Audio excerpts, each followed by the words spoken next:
ಕನೇರಿ ಸ್ವಾಮಿಯವರು ಬೈದ್ರು ಅಂತಕ್ಕಂಥ ಮಾತಾಡ್ತಾರೆ. ಆದ್ರೆ ಕನೇರಿ ಸ್ವಾಮಿಯವ್ರಿಗೆ ಬೈಲಿಕ್ಕೆ ಹಚ್ಚದವ್ರು ಯಾರು? Lakshmi, it is jolly Lakshmi. ಅದಕ್ಕೆ ತಾಲಿಬಾನಿಗಳಂದ್ರೆ ಇವರು. ಖಂಡಿತ ನಾವು ಹಿಂದೂ ಧರ್ಮದವರಲ್ಲ. ಇವ್ರು ಬೇರೆಯವರು. ನಾವು ಲಿಂಗಾಯತರು ಮಾತ್ರ ಸತ್ಯ, ಅದು ಅಲ್ಲ ಇದು ಅಲ್ಲ. ಲಿಂಗ ಹಿಡ್ಕೊಂಡು ಪೂಜೆ ಮಾಡಿದ ಗಣ ಗಣ ಗಣ ಗಳಗಂಟೆ ಬುರ್ಬುಸ್ಸು. ಸಿಟ್ಟು ಬಂತು, ಆ ಕಾರಣಕ್ಕಾಗಿ ಬೈದರು. ಹೇಳ್ಯಾರ, ನಾನು ಹೇಳ್ಬೇಕಾ ಸುಳಿ ಮಕ್ಕಳಿಗೆ ಮತ್ತೆ ಯಾರು ಹೇಳಕ್ ಸಾಧ್ಯ ಇಲ್ಲ.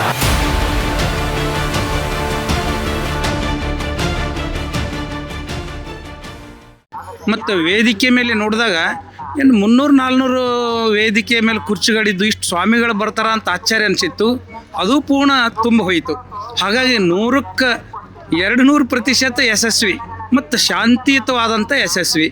ಜೊತೆಗೆ ಭಾಳ ಖುಷಿ ಕೊಡ್ತಕ್ಕಂಥ ಸಂದೇಶ.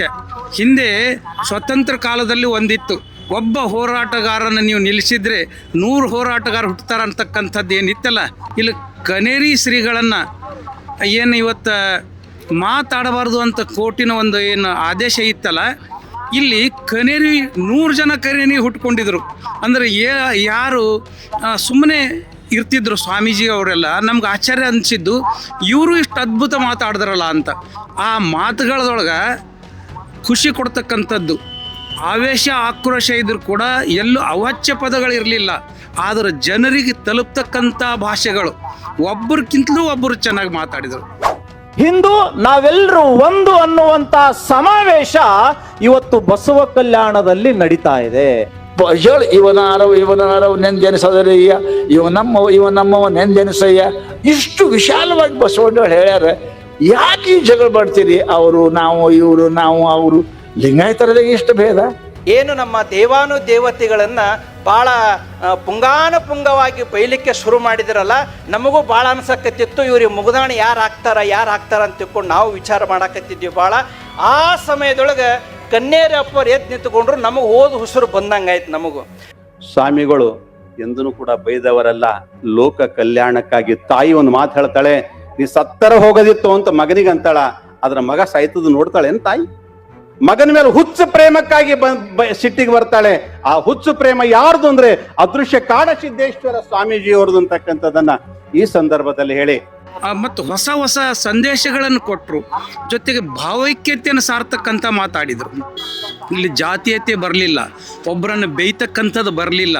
ಅದು ಬಹಳ ಖುಷಿ ಕೊಡತಕ್ಕಂಥದ್ದು. ಸಾಮರಸ್ಯ ಭಾವ, ನಾವೆಲ್ಲರೂ ಒಕ್ಕಟ್ಟು ಅಂತಕ್ಕಂಥದ್ದು. ಜೊತೆಗೆ ಶರಣ ಸಂಸ್ಕೃತಿಗೂ ಎಲ್ಲೂ ಚಿತ್ತಿ ತರಲಿಲ್ಲ ಯಾರು. ಅಷ್ಟೇ ಅದ್ಭುತವಾದಂಥ ವಚನಗಳನ್ನು ಕೋಟ್ ಮಾಡಿದರು. ಮತ್ತು ಶರಣ ಸಂಸ್ಕೃತಿ ಒಂದೇ, ನಾವು ಮಾಡ್ತಕ್ಕಂಥದ್ದು ಒಂದೇ ಅಂತಕ್ಕಂಥದ್ದು. ಮತ್ತು ವಸ್ತುಸ್ಥಿತಿನೂ ಹಾಗೇನೆ. ಯಾಕಂದಾಗ ಬಸವಣ್ಣವರು ಎಲ್ಲರೂ ನಮ್ಮವ್ರು ಅಂದರು. ಸಾವಿರಾರು ಜನರನ್ನು ಕರೆಸಿದ್ರು. ಅವ್ರ ಪ್ರಭಾವಕ್ಕೊಳಗಾಗಿ ಭಾರತ ದೇಶದ ಮೂಲೆಯಿಂದ ಕಾಶ್ಮೀರದ ರಾಜನಂತರ ಬಂದಿದ್ರು. ಬಸವಣ್ಣವರ ಲಿಂಗಾಯತರೇ ಬೇರೆ, ಅವ್ರದೇ ಬೇರೆ ಧರ್ಮ ಅಂತಾರಲ್ಲ, ಅದಕ್ಕೆ ಇಲ್ಲ. ಅವ್ರು ಯಾಕೆ ಹಂಗಂತಾರಂದ್ರೆ, ಒಂದು ರೀತಿಲಿ ಈಗ ನಾನು ಹೇಳಿದ್ರೆ ಮತ್ತೆ ತಪ್ಪಾಗ್ತದೇನೋ, ಕನೇರಿ ಸ್ವಾಮಿಯವರು ಬೈದ್ರು ಅಂತಕ್ಕಂಥ ಮಾತಾಡ್ತಾರೆ. ಆದ್ರೆ ಕನೇರಿ ಸ್ವಾಮಿಯವ್ರಿಗೆ ಬೈಲಿಕ್ಕೆ ಹಚ್ಚದವ್ರು ಯಾರು? ಯಾಕೆ ಬೈದರು? ಖಂಡಿತ ನಾವು ಹಿಂದೂ ಧರ್ಮದವರಲ್ಲ. ಏನು ದೇಶ ಉದ್ಧಾರ ಆಗೋದು ಗುಡಿಯಿಂದನೋ? ನನಗ್ ಗುರುತಿಲ್ಲ, ನೀ ಹೆಂಗ್ ಗುಟ್ಟಿಯೋ ಬೋಳಿ ಮಗನ. ಪ್ರಾಣ ಬೇರೆ ಅಲ್ಲ, ವಚನ ಬೇರೆ ಅಲ್ಲ. ಕನೇರಿ ಸ್ವಾಮಿಗೆ ಇವರು ಬಸವ ಸಂಸ್ಕೃತಿಯನ್ನು ವಿಘಟನೆ ಮಾಡ್ತಾರಲ್ಲ ಅಂತ ಸಿಟ್ಟು ಬಂತು. ಆ ಕಾರಣಕ್ಕಾಗಿ ಬೈದರು. ಹೇಳ್ಯಾರ, ನಾನು ಹೇಳ್ಬೇಕಾ ಸುಳಿ ಮಕ್ಕಳಿಗೆ ಮತ್ತೆ ಯಾರು ಹೇಳಕ್ ಸಾಧ್ಯ ಇಲ್ಲ. ಹಿಡಿದು ಮೆಟ್ಲೆ ಹೊಡಿಬೇಕು ಅವ್ರನ್ನ. ಮೆಟ್ಲೆ ಹೊಡೆದ್ರು ಕಡಿಮೆನೇ ಆಯ್ತು. ಈಗ ಬಸವಣ್ಣ ಒಳ್ಳೆಯವನು, ಬುದ್ಧ ಒಳ್ಳೆಯವನು, ಗಾಂಧಿ ಒಳ್ಳೆಯವನು. ಆದ್ರೆ ಗಾಂಧಿ ಒಬ್ಬನೇ ಒಳ್ಳೆಯವನು, ಬಸವಣ್ಣ ಒಬ್ಬನೇ ಒಳ್ಳೆಯವನು, ಮತ್ತಾರು ಇಲ್ಲ ಅಂದ್ರೆ ಮತ್ತೆ ತಪ್ಪಾಗ್ತದಲ್ಲ. ಅದಕ್ಕೆ ತಾಲಿಬಾನಿಗಳಂದ್ರೆ ಇವರು ಕನೇರಿ ಸ್ವಾಮಿಗಳು. ಒಂದು ಕಡೆ ಲಿಂಗಾಯತರು ಹಿಂದೂ ಧರ್ಮಕ್ಕೆ ಸೇರಿಲ್ಲ ಅನ್ನೋ ಒಂದು ಪ್ರಚಾರ ಪ್ರಯತ್ನ ಮಾಡಿದೆ. ಅದಕ್ಕೇನು ಅನ್ಸುತ್ತೆ ನಿಮ್ಗೆ? ಇಲ್ಲ ನೋಡ್ರಿ, ಈಗ ಭಾಳ ಚೆನ್ನಾಗಿ ಹೇಳಿದರು ಒಬ್ಬ ಸ್ವಾಮೀಜಿ. ಪ್ರತಿಯೊಬ್ಬ ಶರಣರು ಅಂಕಿತದೊಳಗೂ ಒಂದೊಂದು ಆರಾಧ್ಯ ದೈವ ಅದಾವ.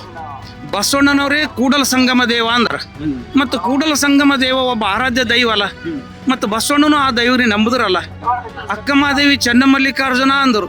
ಚೆನ್ನಮಲ್ಲಿಕಾರ್ಜುನ ಶಿವ ಆರಾಧ್ಯ ದೈವ ಅಂತ ಹೇಳ್ತೀವಿ. ಮತ್ತು ಅವರು ಒಬ್ಬೊಬ್ರು ದೈವರನ್ನ ನಂಬಿಕೊಂಡ್ರು. ಆದ್ರೆ ಇವರು ಬಸವ ತತ್ವವನ್ನು ಅರ್ಥ ಮಾಡ್ಕೊಳ್ಳಾರ್ದನೆ, ಇವರೆಲ್ಲರೂ ನಮ್ಮವರು ಅಂತ ಅನ್ಕೊಳ್ಳಲಾರ್ದನೆ ಇವ್ರು ಬೇರೆಯವರು, ನಾವು ಲಿಂಗಾಯತರು ಮಾತ್ರ ಸತ್ಯ, ಅದು ಅಲ್ಲ ಇದು ಅಲ್ಲ, ಇವರು ವಿಘಟನೆ ಮಾಡ್ತಾ ಇದ್ದಾರೆ. ಲಿಂಗಾಯತ ಹಿಂದೂ ಧರ್ಮದ ಒಂದು ಭಾಗ ಅಲ್ಲ, ನೀವು ಇದನ್ನು ಗಮನಿಸ್ಬೇಕು. ಖಂಡಿತ ನಾವು ಹಿಂದೂ ಧರ್ಮದವರಲ್ಲ. ನಮ್ಮದು ಒಂದು ಸ್ವತಂತ್ರ ಲಿಂಗಾಯತ ಧರ್ಮ ಅನ್ನೋದನ್ನ ಪ್ರತಿಯೊಬ್ಬರು ಕೂಡ ಗಮನದಲ್ಲಿಟ್ಕೊಳ್ಬೇಕಾಗಿದೆ. ಒಡಿಯೋಕ್ ಹೊಟ್ಟಿದ್ದಾರೆ. ವಾಸ್ತವದೊಳಗ ಲಿಂಗಾಯತನು ಒಂದೇ, ಹಿಂದೂ ಸಂಸ್ಕೃತಿನೇ ಅರ್ಥ ಮಾಡ್ಕೊಂಡಿಲ್ಲ. ಈಗ ನೋಡ್ರಿ, ಶಿವಾಜಿ ತಪ್ಪ? ಶಿವಾಜಿ ಸತ್ಯನೇ. ಸುಭಾಷ್ ಚಂದ್ರ ಬೋಸ್ ಸುಳ್ಳ? ಸುಭಾಷ್ ಚಂದ್ರನು ಒಳ್ಳೆಯವನೇ. ಇವತ್ತು ನೆಹರೂಜಿ ಪ್ರಧಾನಿ ಇದ್ದರು, ಅದು ಸುಳ್ಳ? ಅವು ಪ್ರಧಾನಿ ಸತ್ಯನೇ. ಇವತ್ತು ಮೋದಿ ಇದ್ದಾರೆ, ಮೋದಿ ಸತ್ಯನೇ. ಹಾಗಂಥೇಳಿ ಇವರೇ ಶ್ರೇಷ್ಠ ಅನ್ನೋದು ಸುಳ್ಳು. ಅವ್ರ ಸಿದ್ಧಾಂತದಲ್ಲಿ ಅವ್ರು ಸರಿ, ಇವ್ರ ಸಿದ್ಧಾಂತದಲ್ಲಿ ಇವ್ರು ಸರಿ.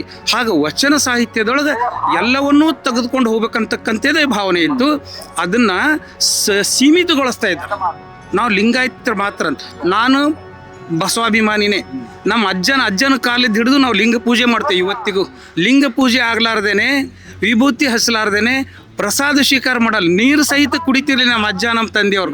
ನಾವು ಇವತ್ತು ಸ್ವಲ್ಪ ನೀರು ಕುಡಿತೇವೆ, ಮತ್ತೊಂದು ಮಾಡ್ತೇವೆ. ಹಂಗಂಥೇಳಿ ನಾವು ಬಸವದ್ರೋಹಿಗಳಲ್ಲ. ಆದ್ರೆ ನಾವು ಬೇರೆ ದೇವರನ್ನು ನಂಬ್ತೀವಿ.